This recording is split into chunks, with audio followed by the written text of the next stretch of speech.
Ini kita kurban Bu, sampai tidak perlu malaikat mencatat amal kita sekarang, karena kita udah catat duluan Pak di IG, di Facebook. Tertolong betul tugas malaikat akhir-akhir ini Bu. Banyak malaikat tidak nyatat lagi sekarang Pak. Ya udah catat langsung Bu. Berkurban dia, foto dia sama sapi itu Pak. Nah, itu dibuatnya caption alhamdulillah diberi Allah rezeki ikut kembali berkurban tahun ini. Dalam kurung sudah 7 kali ya guys. Itu foto.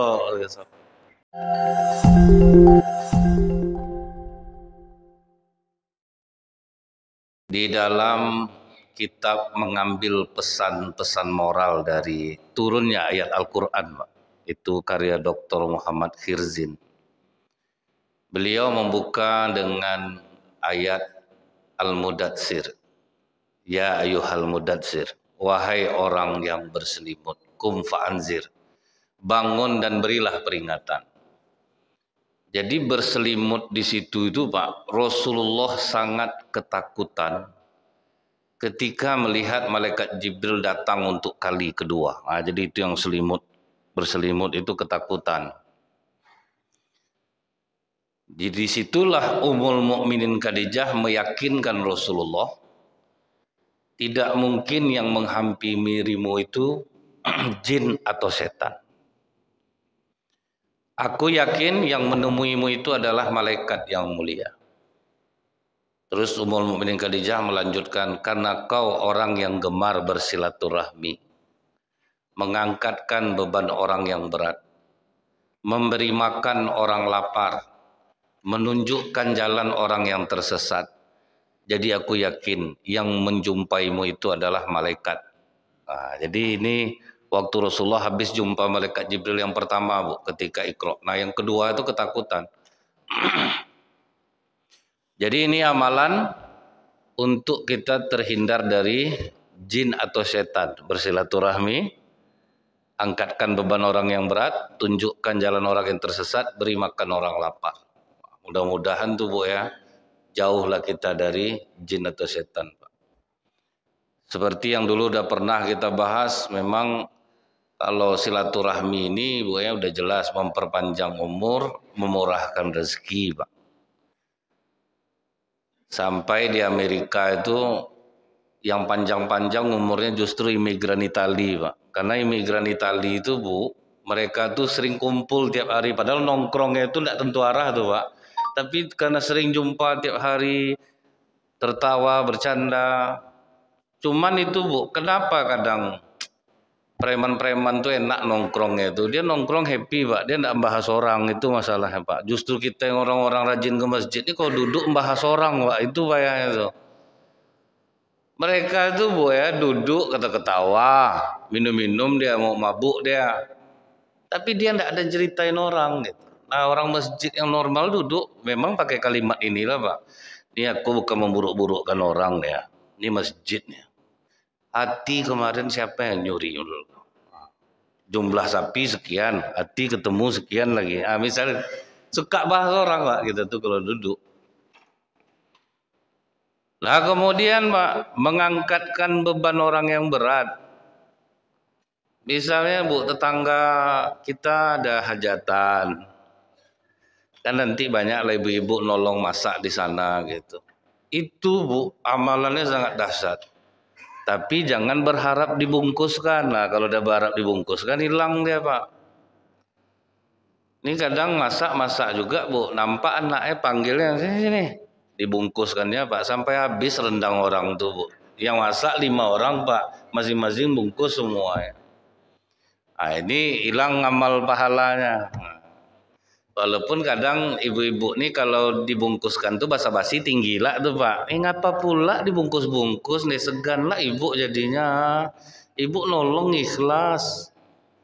Nggak dibungkuskan besok jadi cerita tuh Pak. Nggak ada otak ya. Ditolong masak sebanyak itu nggak terbungkuskan sama dia. Itu kadang-kadang kita ini susah ya Bu. Payah untuk ikhlas tuh. Makanya Bu, itu siapa saja akan terjadi. Jadi arti ikhlas itu bukan kosong Pak.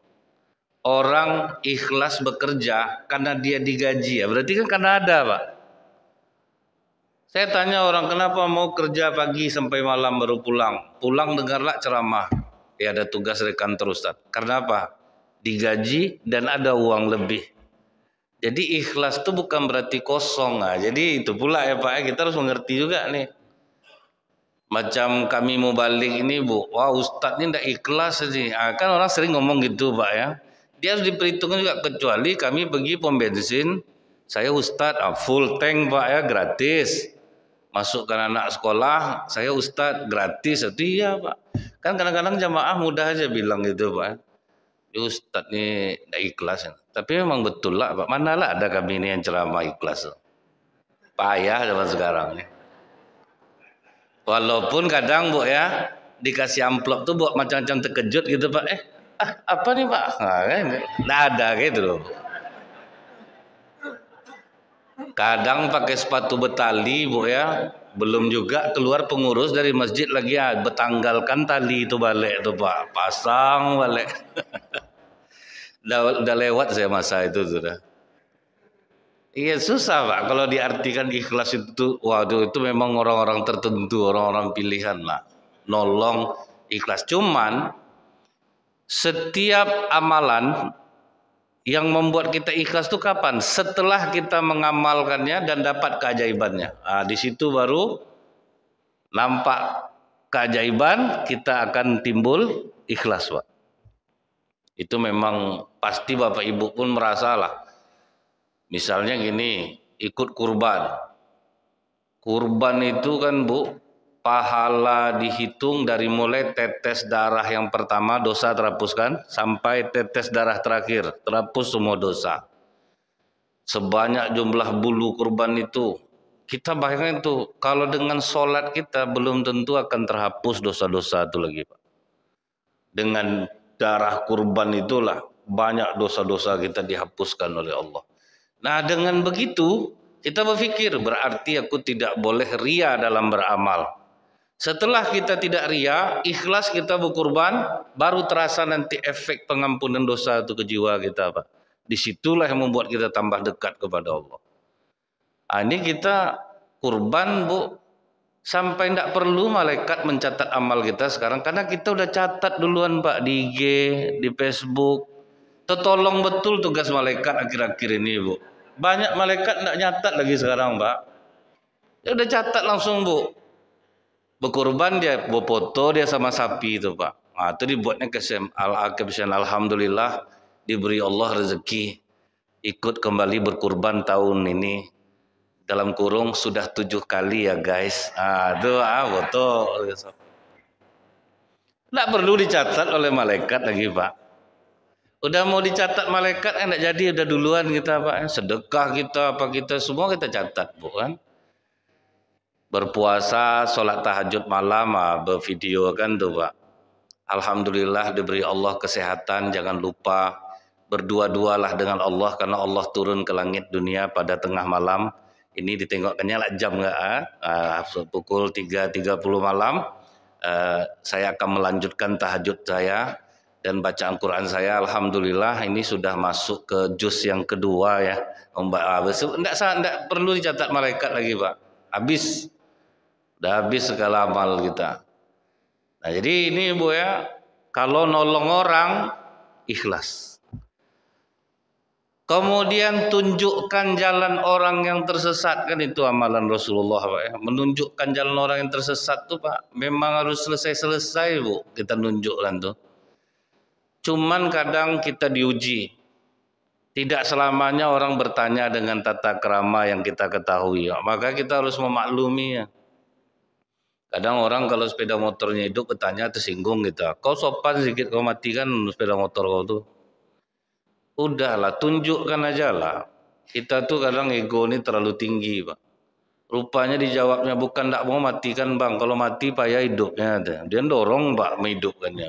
Jadi kita aja ego kita yang kita turunkan. Terus menunjukkan orang tuh Bu mesti selesai. Kalau payah rasa jalannya kita antarkan. Kita mikirnya apa Pak? Efeknya nanti ke kita.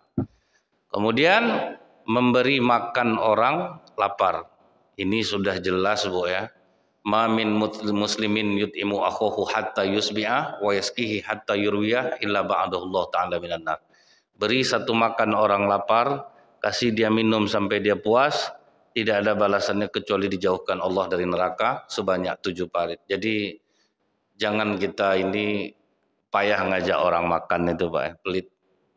Terus ingat kata saya Bu, kalau ngajak orang makan ke rumah kita, hajat kita banyak, naik rumah baru, suami dapat jabatan, tolong lauknya diperhatikan, kasih lauk-lauk terbaik, udang galah, gulai kambing, ikan kakap merah, kepala baung, kepala ikan patin. Itu ya ibu perhatikan tangan orang berdoa tuh di atas semua tuh. Amin ya Allah, ditengoknya juga udang tuh bukan. Amin, ikhlas orang berdoa. Ini hajat banyak Pak, lontong, tuh telur rebus sebelah dua, kasih kuah kacang, kasih mie, tuh toge, itu di lutut tangan orang berdoa. Tidak ada yang ikhlas mengaminkan satu. Kadang sambil cerita lah dia berdua, nyesal lah kita kemari bang. Aku kalau tahu ini lauk rumah dendeng tuh. Jadi dibandingannya jadinya Pak. Ini kadang hajat banyak Pak ya, lauknya biasa saja gitu. Kasih lauk yang luar biasa lah.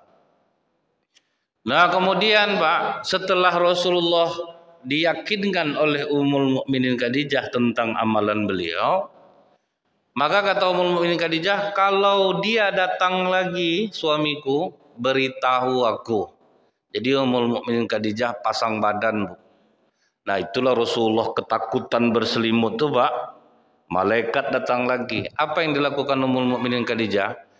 Dulu sudah pernah kita bahas di kitab Bilik-bilik Cinta Rasulullah SAW karya Dr. Muhammad Abasa. Itu apa yang dilakukan Ummul Mukminin Khadijah? Memangku Rasulullah Pak. Jadi Rasulullah ketakutan tuh dipeluk oleh Ummul Mukminin Khadijah, didudukkannya di paha kanannya. Telungkupkan mukamu suamiku ke bahuku. Sekarang buka matamu, apakah kau masih melihatnya? Rupanya tembus Pak. Masih Khadijah, padahal udah ditutup di bahu Pak. Masih nampak oleh Khadijah, oleh Nabi Malaikat Jibril. Coba sekarang duduk di paha kiriku suamiku. Telungkupkan mukamu. Buka matamu, apakah kau masih melihatnya? Masih Khadijah. Sekarang duduklah di hadapanku. Pandang wajahku, apakah kau masih melihatnya? Tidak Khadijah. Berarti itu malaikat suamiku. Itu cara deteksinya Bu. Jadi kalau Bapak meracau-racau pulang, buatlah macam ada nampak-nampak sesuatu. Teringat kajian subuh nih Bu. Bang sini Bang. Duduk abang di paha kanan aku Bang. Telungkupkan muka Bang. Coba buka mata Bang. Masih nampak Bang? Masih dek, nampak betul malahan. Coba duduk di paha kiri aku Bang. Telungkupkan muka Bang. Coba buka mata Bang. Masih nampak Bang? Masih dek. Coba duduk di muka aku Bang. Aku yakin tidak terlihat lagi Bang. Coba pandang wajah aku. Parahlah wajah kau lagi dek. Lebih menakutkan wajah istrinya lagi Pak. Tapi ini ijtihad Ummul Mukminin Khadijah. Ini janganlah sampai diamalkan pula. Itu ijtihad Ummul Mukminin Khadijah yang diketahuinya pada saat itu. Nah ini istilahnya dalam Islam kisah Israiliyat. Kisah Israiliyat ini boleh dipercaya boleh tidak. Ini cerita ahli-ahli kitab, itu yang diamalkan oleh Ummul Mukminin Khadijah. Nah dari sini kita tahu Bu, bahwa ternyata Rasulullah pun ada jiwa manusia yang amat kental, yaitu ketakutan ketika melihat sesuatu yang menakutkan. Menakutkan itu sebetulnya bukan bentuk Jibril itu menakutkan. Bayangkan Bu, melihat 600 sayap dengan putih besar, siapa yang tidak takut Pak? Makanya Malaikat Jibril sejak saat itu kalau turun membawa wahyu menirukan wajah sahabat Rasulullah yang bernama Diyah Al-Qalbi. Jadi kalau turun nyamar Malaikat Jibril wajahnya jadi Diyah Al-Qalbi baru ngomong ke Rasulullah. Jadi tidak dalam wujud aslinya. Kemudian apa bedanya dengan ya ayyuhal muzammil? Kan artinya orang berselimut juga tuh Pak. Nah kalau ya ayyuhal muzammil itu orang yang menyelimuti dirinya dari dunia, dia tidak terpengaruh dengan dunia sehingga dia bisa melaksanakan sholat di malam hari. Jadi kan disuruh Allah dirikan sholat di sebagian malam. Itu ya muzammil. Karena hanya orang-orang yang tertutup hatinya dengan dunia yang bisa melaksanakan sholat malam itu, Pak. Karena kalau terlalu banyak kita mencari uang untuk diri kita, memikirkan kesejahteraan kita, itu pasti sulit bangun malam, Pak, untuk sholat. Karena kita hanya mikirkan dunia. Kalau Bapak Ibu ini kan ibaratnya dunia dicari, tapi hati tidak lekat dengan dunia itu. Nah, itu insya Allah silahkan kaya, Pak. Jadi janganlah dikira, Bu, arti zuhud itu kita membenci dunia. Bukan, Pak. Bapak Ibu keras kerja mencari dunia, tetapi tidak terikat hati dengan dunia itu. Tak ada kepikiran pokok dapat duit sedekah, dapat duit bantu orang, macam orang di Bojong Koneng tu, Bu, ya. Kaya dia dihajikannya satu RT orang, Pak. Diumrohkannya satu RT. Itu guna duit, Bu. Ada dapat duit, bangun lagi, ada lagi yang orang yang suka bangun masjid, Pak, sendirian-sendirian aja. Saya tengok macam Masjid Abu Darda, udah satu dibangun bapak tu lagi, dia sendiri pula di Rumbai kalau tidak salah-salah, Jalan Yosudarso. Itu guna duit, Pak. Masjid tanpa kotak infak kan Abu Darda, Pak. Masjid tanpa kotak infak, Bu. Dia ingin membiayai seluruh pengeluaran masjid itu sendirian. Nah, itu, Pak. Itu guna duit. Itu yang zuhud tuh, Pak. Jadi bukan berarti zuhud itu kita duduk dari pagi sampai malam berzikir di masjid, sholat jamaah tuh pulang, bukan, Bu. Kuat mencari dunia, tapi hati tidak terikat dengan dunia. Nah, itu dia. Nah, hanya orang-orang seperti ini yang bisa melaksanakan sholat di sepertiga malam terakhir itu. Kemudian apalagi pesan Allah, bacalah Quran dengan tartil. Nah, itulah untuk menguatkan hati Rasulullah, Pak. Sholat malam, baca Quran dengan tartil. Tartil itu, Pak, jelas dan berirama. Jadi jangan pernah kita tuh baca Quran untuk mengejar khatamnya. Jadi kalau kita lihat dalam tafsir Ibnu Katsir, kebiasaan sahabat Rasulullah apa, Pak? Bukan menghafal Quran. 10 ayat yang diturunkan mereka fahami, mereka amalkan dan tidak akan pindah ke ayat lain sebelum ini diamalkan. Jadi tidak ada sahabat itu yang mengejar hafalan, Pak. Kalau kita kan sekarang anak kita yang penting penghafal Quran. Nah, kan itu tujuan kita kan itu, Pak, penting dia menghafal. Makanya agak kurang perubahannya sekarang gitu, Bu. Karena banyak anak-anak pondok tahfiz mengeluh juga emaknya sampai di rumah pelawan minta ampun, Pak. Karena apa? Dia bukan dididik akhlak. Nah, bukan akhlak dia yang dididik. Jadi kalau sahabat Rasulullah mereka amalkan, sudah bisa diamalkan, baru pindah ke ayat yang lain. Jadi langsung, Bu. Makanya kata Rasulullah, orang yang membaca satu ayat-ayat Al-Quran, kemudian dia fahami, dia amalkan, khairul laka an tusalli mi'ata raka'atain. Nilainya sama dengan sholat sunat 100 rakaat. Udah gitu Rasulullah memancing, Pak, supaya kita jangan mengejar hafal, tapi mengejar mengamalkannya. Itu yang paling penting sebetulnya. Makanya Quran itu turun sampai 22 tahun. Bayangkan tuh, Pak, ya. Kita sebulan karantina hafal Quran, kan ngeri tuh, Pak. Saya yakin tidak ada yang mungkin satu pun tuh. 1 bulan hafal Quran, kalau ada hafalannya nih hebat nih, saya akui nih. Biasanya hilang. Pas di situ aja, Pak, masih, Pak, store, selesai 30 juz, hilang itu. Bis. Dia tidak semudah itu, Pak. Nah, memang bukan mudah, Pak. Nah, kemudian, Pak, kalau kita juga ingin kuat, salah satunya memang seperti inilah. Berduit, pikirkan untuk kebaikan orang. Setelah itu kita yakin sholat malam bisa menguatkan jiwa, mengangkat kita ke kedudukan yang terpuji. Baca Quran dengan tartil. Ingat dulu, Bu, ya, kejadian terbakarnya Mall Borobudur. Mall terbakar, hanya satu toko yang selamat. Nama toko itu toko hijab Bu Anis. Nah, itu, Pak. Sehelai aja jilbab tidak ada yang terbakar. Pas diwawancara orang, apa katanya? Ya, saya kalau tidak ada pelanggan, saya baca Quran. Jadi sampai 10 juz satu hari, Pak. Ya, dari pagi buka, Pak, kan? Kan pelanggan tidak selalu masuk. Di sela-sela itu itulah dia baca Quran, baca Quran, baca Quran. Memang menyelamatkan jadinya Pak kan. Tapi tidak macam kita berburu tuh macam baca Yasin mentang-mentang udah hafal Pak Yasin wa qur'anil lagi mana kalamin masalah suratul mustaqim kan sering seperti itu Pak. Udahlah santai aja lah Bu. Santai kita setengah jam putus tuh Pak. Itu udah santai tuh Pak setengah jam tuh. Jadi jangan pula lah harus mengejarkan terburu-buru. Santai saja.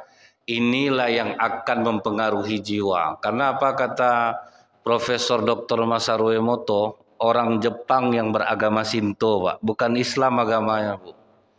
Disuruhnya orang baca Al-Fatihah dekat air, Pak, dengan tartil. Di fotonya air itu terkejut dia, Pak. Ternyata kristal air itu bereaksi ketika dibacakan Al-Quran, membentuk bunga segi lima. Jadi dibacakan kristal air itu membentuk bunga segi lima. Apa kata Dr. Emoto ini? Beruntung orang Islam. 75% tubuh kita air. Kalau mereka sering membaca Al-Quran, kristal darah mereka akan bagus. Nah, itu caranya Pak. Kalau bagus kristal darah, peredaran darah bagus, kan ke kulit perginya Pak. Itu yang saya bilang dulu Bu. Ada bapak makan di acara pesta, heran Ustadz yang di belakang dia nih Pak, makan bapak nih banyak Pak, kerang diambilnya, udang-udang kecil-kecil tuh diambilnya. Jadi heran Ustadz nih kok bapak nih tidak berpantang makan nih. Nah, duduk dia sama Ustadz tuh Bu. Ditanya Ustadznya ke bapak tuh, Pak, bapak tidak takut makan-makan macam ini Pak? Kolesterol, asam urat. Tidak ada pantangan bapak? Ada lah Ustadz, masalah tidak ada pantangan. Cuman untuk saat ini pantang nampak baru. Jadi saya kalau ada acara-acara macam ini banyak makan saya. Sudah tuh ditanya oleh Ustadz nih Bu, memangnya berapa umur Bapak? Nah, coba Ustadz tebak, berapa umur saya? Kata dia 50, salah. 53, salah. 55, salah. Jadi berapa umur Bapak? Dikeluarkannya KTP yang pakai tangan kiri ya Pak. Dia lagi makan. Terkejut Ustadz nih Bu, rupa umur Bapak tuh 84 tahun Pak. Perawakan 55. Baru kepo Ustadz nih Bu. Apa amalan Bapak? Ustadz rajin enggak baca Quran? Rajin lah. Berapa kira-kira satu hari baca Quran? Setengah jam adalah ketawa Bapak. 24 jam hidup baca Quran setengah jam. Memang Bapak berapa? Saya minimal satu hari itu 4 juz. Jadi 7 hari saya usahakan khatam. 4 juz satu hari Pak. Jadi Bu untuk menghemat-hemat biaya salon Bu ya. Baca Quran lah kita Pak. Ada waktu senggang baca Quran. Jangan grup WA itu juga yang Bapak buka itu lagi Pak. Grup reuni SMP, grup reuni SMA. Mengeras-ngeraskan muka tuh Pak, macam-macam itu tuh. Sebentar mikir telepon, ini tanggal berapa nih reuni besok nih. Kadang kita tuh itulah Bu ya. Di HP itu kadang malu gitu Bu. Ternyata hanya orang Indonesia yang sering buka HP di bandara, di jalan. Karena orang-orang di luar negeri Bu ya, mereka duduk di kereta baca buku. Tidak ada Pak yang main-main HP ini orang Indonesia cuman ya Bu. Anak-anak di Amerika tidak ada main HP. Kemudian di Arab Saudi anak-anak mereka cuma di mana-mana baca Quran Pak. Tidak ada yang megang HP. Di Indonesia ini lah Bu. Ngumpul berlima rupa beda-beda permainannya Pak. Dia ngomongnya sendiri terus. Jadi percuma anak-anak sekarang nongkrong sebetulnya. Nongkrong berlima orang jauh juga yang diajaknya ngomong ini. Aku jaga belakang kau di mana? Aku yang mana nih? Rupa ndak kawan dia Pak, orang jauh pula dia main. Makanya banyak sekarang nih Bu ya, kasihan kita sebetulnya udah mulai ada karantina kecanduan game Pak. Udah mulai di karantina karena ada sampai yang di daerah mana itu Korea apa Jepang tuh Bu, meninggal main game Pak, 72 jam nonstop. Karena apa? Ini tanggung terus main Pak. Udah apa namanya Pak, dehidrasi. Udah lain bentuknya itu Bu. Jadi memang bahaya kalau udah 72 jam itu tuh berapa hari itu Pak kan di situ apa di situ. Udah pokok entahlah Bu. Memang kalau orang udah kecanduan tuh memang beda tuh. Payah Bu ya. mengubahnya lagi itu udah sulit Pak. Makanya nih Pak, mulai kita nih Bu, daripada kita menghabiskan suara kita ini hanya untuk ngobrol apa Pak ya, baca Quran. Jadi pernah nih Bu, ada sahabat bertanya, ya Rasulullah yang mana yang betul cara baca Quran nih? Kalau Abu Bakar Siddiq baca Quran tidak pernah terdengar suaranya. Tapi kalau Umar baca Quran kuat suaranya. Dipanggil Rasulullah lah dua-duanya. Abu Bakar, kau betul baca Quran tuh suaranya lirih saja. Betul ya Rasulullah. Kenapa begitu? Karena Allah tuh maha mendengar. Jadi makanya aku membacanya dengan suara lirih saja. Oh betul juga. Ditanyalah ke Umar, kenapa kau Umar membaca Quran dengan suara keras? Aku ingin menghilangkan kantuk dan mengusir setan ya Rasulullah. Itu betul juga Pak. Cuman kalau buruk suara Bapak jangan pakai mic Pak. Terganggu orang dibuatnya. Ini kadang kita nih entah heranlah saya suka betul memperdengar-dengarkan suara itu. Suara sadis Pak. Ayat panjanglah semua Bu. A'udzubi enggak ada tajwidnya sedikit pun Pak. Kalau suara kita kurang, udahlah. Bapak harus buka hati Pak. Kalau ada dikritik orang, Pak, Bapak enggak usah azan lagi Pak. Parah suara Bapak. Udahlah berhentilah Bapak azan tuh Pak. Cuman kadang Bapak ini semangat azan gara-gara dipuji istri lah. Istri udah senang suami mau ke masjid Pak. Bertahun-tahun enggak pernah ke masjid. Pulang maghrib, Mah dengar Mama tadi yang azan. Siapa Pak? Papa tadi yang azan maghrib tuh. Bagus suara Papa. Dia merinding Mama dengar suara Papa. Jadi kalau ada orang yang candu-candu azan tuh Pak, suara parah tapi azan juga dia Pak. Itu istri itu Pak yang punya kelakuan. Jadi kalau suara suami ibu buruk, Bu, jujur-jujur aja bilang, Bu. Bagus suara Papa, Abang mohon betul Bang. Udahlah Abang azan tuh Bang. Udah malu Mama di sini dah. Suara Abang macam serinai Bang, enggak ada irama ya. Jadi takut orang kalau dengar suara Abang tuh macam ada kematian orang lah saya. Oh jujur lagi Pak. Kadang kan ada Bu, sampai sengaja dia sholat sunat di depan mik azan tuh Pak, supaya tidak ada yang memotong Pak. Ya kan kadang-kadang azan ini lain lah perebutannya nih Bu kan. Jadi kalau kita bersuara bagus silahkan. Saya aja Bu ya kalau disuruh orang imam kalau masih ada imam di situ tidak akan mau saya maju Pak. Apapun saya tidak mau lah. Yang bagus tentu imam tempatan, suara oke. Apalah kita maju-maju lah. Tapi udah tidak ada lagi Pak Amarullah. Inilah saya maju. Imam maju tak gentar namanya lagi itu. Tak gentar lagi. Jadi kalau kita memang ada orang yang bersuara bagus, silahkan dia baca Quran. Macam bulan puasa, tadarus Bu ya. Mana ibu-ibu yang bersuara bagus, dia yang pakai mic. Yang tak bagus nyimak aja lah. Jangan ikut-ikut aja lah Pak. Karena hilang ketertarikan orang dengan Al-Quran nanti Pak kan. Kalau macam itu cara bacanya. Udah macam ahli kitab Yahudi lah cara bacanya Pak kan. Ibu pernah dengar orang Yahudi kan tanpa irama Bu. Kan macam-macam itu Pak kan. Nanti macam itulah jadinya. Nah setelah itu Pak, pesan moral Dr. Muhammad Khirzin di dalam kitab ini, dia mengambil surat At-Taubah ayat 113. Ini kan tentang ini Bu ya, berteman. Rasulullah sudah mengatakan Pak, berhati-hatilah engkau di dalam berkawan, karena agamamu mengikut agama kawanmu. Telitilah siapa yang mau dijadikan teman.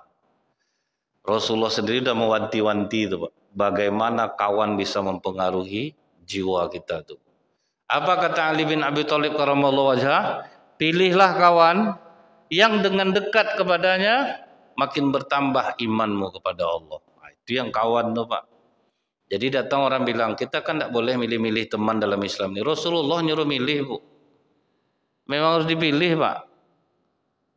Kita udah bersyukur Bu, dapat rumah tipe 36 siap huni. Udah bahagia betul bersyukur. Bertamulah kawan kurang ajar nih ke rumah Pak. Sebesar ini rumah kau cuman ya. Dia sempit lagi ya. Kalau aku sesak di rumah nih, akhirnya Bu, nak jadi dia bersyukur Pak. Berutang dia jadinya mau merenovasi rumah. Gara-gara orang itu bahayanya kawan negatif tuh. Dia kadang Bu macam orang baik lah, Kak, aku bukan apa-apa ya Kak ya.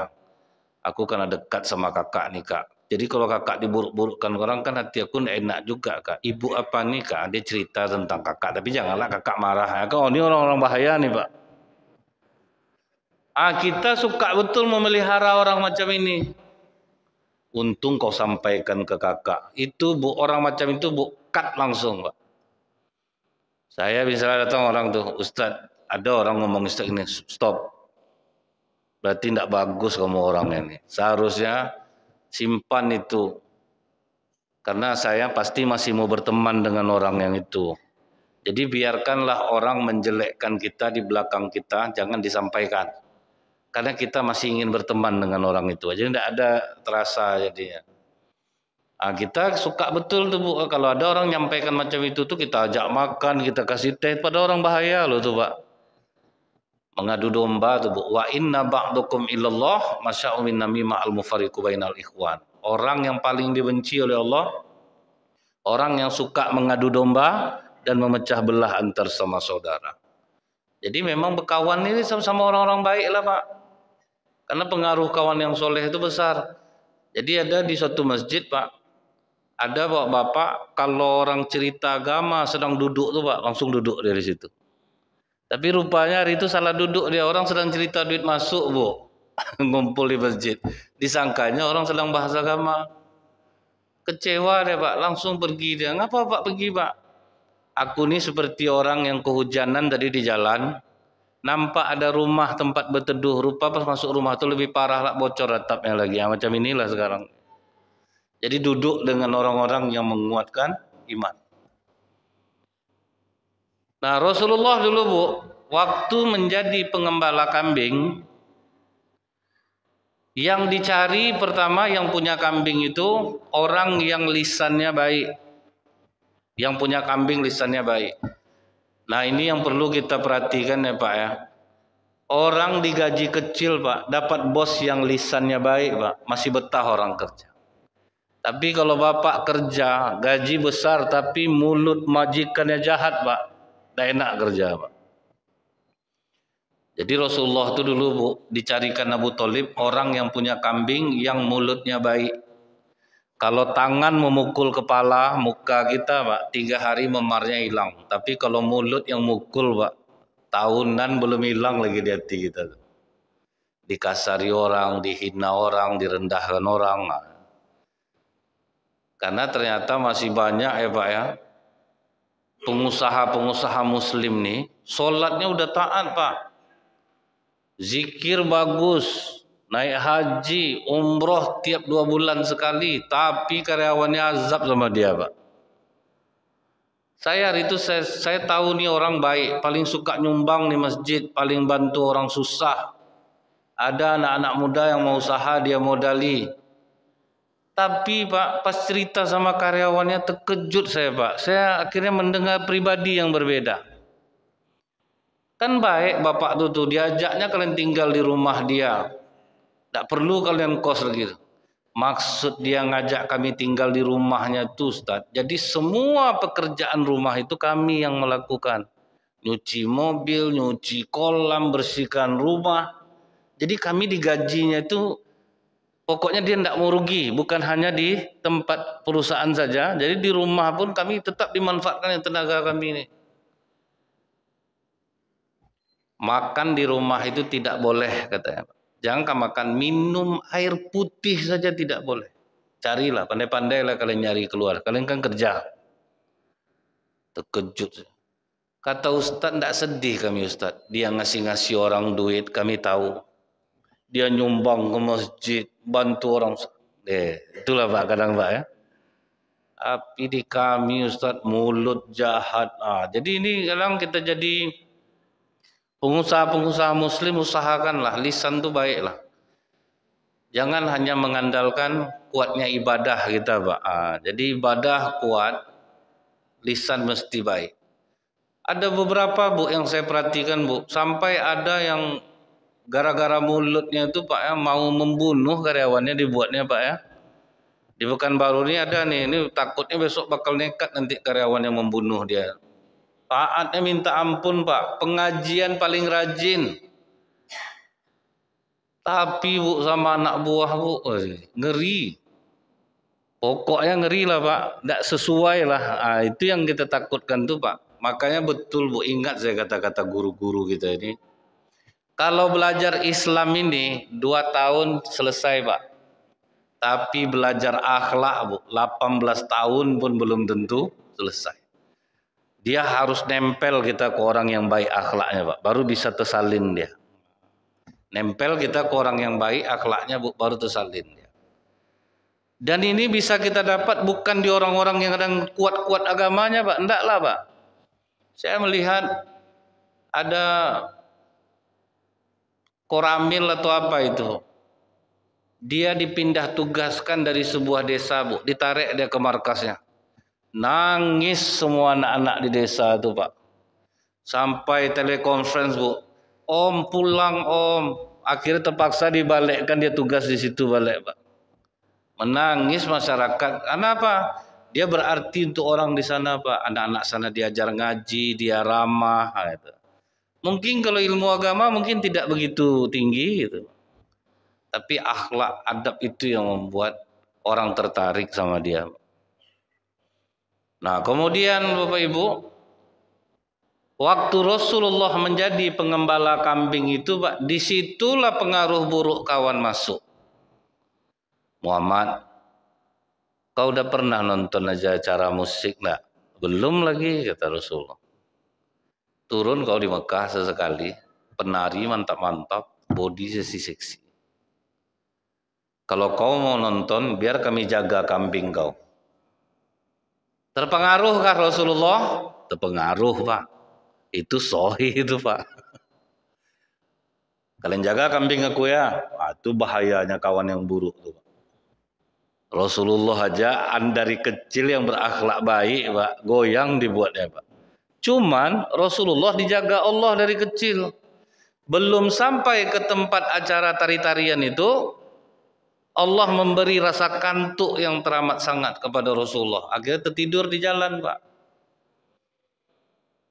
Nah, jadi kadang tidur itu Allah memberi kita tidur itu untuk menyelamatkan jiwa kita Pak. Kadang pas kita pengajian Bu, tertidur gitu. Allah sedang menyelamatkan jiwa kita.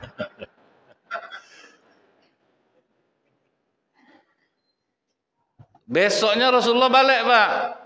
Begitu Rasulullah balik, ditanya oleh sahabat-sahabatnya tuh yang jahat-jahat nih Pak. Gimana Muhammad? Mantap nak?